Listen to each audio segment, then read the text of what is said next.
berikutnya. Fisikawan medis. 1. Seorang fisikawan medis sedang melakukan kalibrasi pada akselerator linear. Jika dosis yang terukur pada titik referensi adalah 1,02 Gray dan dosis yang diharapkan adalah 1,00 Gray, berapakah faktor koreksi yang harus diterapkan? A. 0.9804 B. 1.0200 C. 0.9950 D. 1.0050 E. 1.0100. Jawaban yang tepat dari soal di atas adalah A. Pembahasan dari pertanyaan di atas yaitu, bahwa faktor koreksi sama dengan dosis yang diharapkan, dosis terukur sama dengan 1,00 Gray, 1,02 Gray sama dengan 0.9804. Kita masuk soal berikutnya. 2. Dalam perencanaan radioterapi, fisikawan medis menggunakan kurva isodosis untuk mengevaluasi distribusi dosis. Manakah dari berikut ini yang bukan merupakan karakteristik kurva isodosis 100%? A. Menunjukkan area dengan dosis tertinggi. B. Biasanya terletak di pusat volume target. C. Selalu berbentuk lingkaran sempurna. D. Dapat dipengaruhi oleh heterogenitas jaringan. E. Digunakan sebagai referensi untuk normalisasi dosis. Jawaban yang tepat dari soal di atas adalah C. Pembahasan dari pertanyaan di atas yaitu, bahwa kurva isodosis 100% tidak selalu berbentuk lingkaran sempurna. Bentuknya dapat bervariasi tergantung pada geometri berkas, heterogenitas jaringan, dan teknik pengiriman dosis. Kita masuk soal berikutnya. 3. Fisikawan medis melakukan pengukuran kontaminasi permukaan menggunakan detektor Geiger-Müller. Jika laju cacah latar belakang adalah 20 cpm dan laju cacah pada permukaan yang diukur adalah 70 cpm, berapakah laju cacah bersih? A. 50 cpm B. 90 cpm C. 3.5 cpm D. 35 cpm E.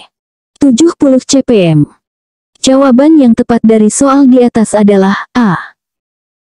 Pembahasan dari pertanyaan di atas yaitu, bahwa laju cacah bersih sama dengan laju cacah terukur, laju cacah latar belakang sama dengan 70 cpm, 20 cpm sama dengan 50 cpm.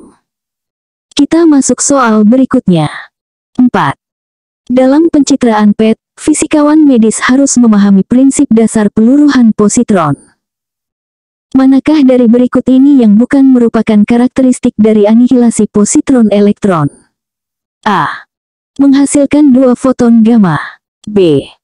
Foton gamma memiliki energi 511 keV. C. Foton gamma dipancarkan dengan sudut 180 derajat. D. Proses terjadi setelah positron kehilangan energi kinetiknya. E. Menghasilkan partikel neutron. Jawaban yang tepat dari soal di atas adalah E. Pembahasan dari pertanyaan di atas yaitu, bahwa anihilasi positron elektron tidak menghasilkan partikel neutron. Proses ini menghasilkan dua foton gamma dengan energi 511 keV yang dipancarkan dengan sudut 180 derajat. Kita masuk soal berikutnya. 5. Fisikawan medis sedang mengevaluasi kualitas berkas sinar X diagnostik. Jika tebal paruh atau HVL berkas tersebut adalah 3 mm Al, berapakah tebal 1/10 atau TVL dalam satuan mem/Al? A. 6 mm Al B. 9 mm Al C. 10 mm Al D. 12 mm Al E.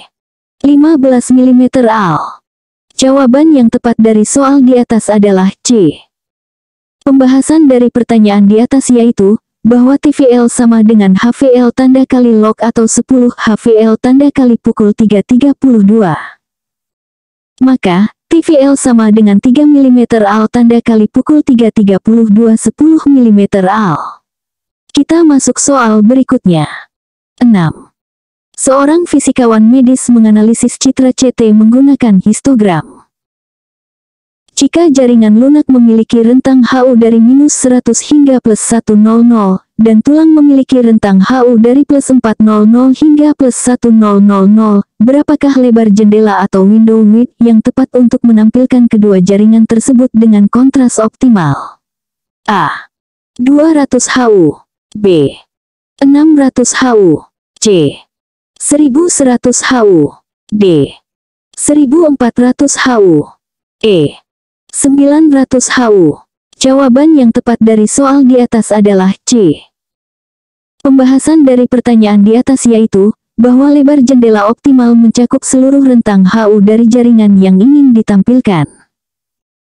Dalam kasus ini, rentang total adalah dari -100 HU hingga 1000 HU, sehingga lebar jendela yang tepat adalah 1100 HU. Kita masuk soal berikutnya. 7. Fisikawan medis sedang melakukan quality assurance pada sistem brachytherapy dokter jika aktivitas sumber IR192 pada saat kalibrasi adalah 10 C dan waktu paru IR192 adalah 74 hari. Berapakah aktivitas sumber setelah 111 hari? A. 6.67 C. B. Pukul 5 C. C. 3.75 C. D. Pukul 2.50 C. E. Pukul 1.25 C. Jawaban yang tepat dari soal di atas adalah B. Pembahasan dari pertanyaan di atas yaitu, bahwa menggunakan rumus peluruhan A sama dengan A tanda kali atau setengah pangkat atau TT, di mana T sama dengan 111 hari dan T sama dengan 74 hari. A sama dengan 10 C tanda kali atau setengah pangkat atau 111/74 pukul 5 C. Kita masuk soal berikutnya. 8. Dalam radioterapi eksternal, fisikawan medis menggunakan faktor koreksi untuk heterogenitas jaringan. Manakah dari berikut ini yang memiliki faktor koreksi terbesar? A. Jaringan lunak. B. Tulang. C. Paru-paru. D. Otot. E. Lemak. Jawaban yang tepat dari soal di atas adalah C. Pembahasan dari pertanyaan di atas yaitu, bahwa paru-paru memiliki faktor koreksi terbesar karena densitasnya yang rendah dibandingkan dengan jaringan lainnya. Hal ini menyebabkan perbedaan signifikan dalam atenuasi dan hamburan radiasi. Kita masuk soal berikutnya. 9. Fisikawan medis sedang menganalisis profil dosis dalam air untuk berkas foton 6 MV. Jika dosis maksimum atau Dmax terjadi pada kedalaman 1,5 cm, berapakah persentase dosis permukaan relatif terhadap Dmax jika diketahui bahwa build-up region mengikuti kurva eksponensial dengan koefisien atenuasi efektif 0,5 cm? A. 37%, B. 47%, C. 53%, D. 63%, E. 78%.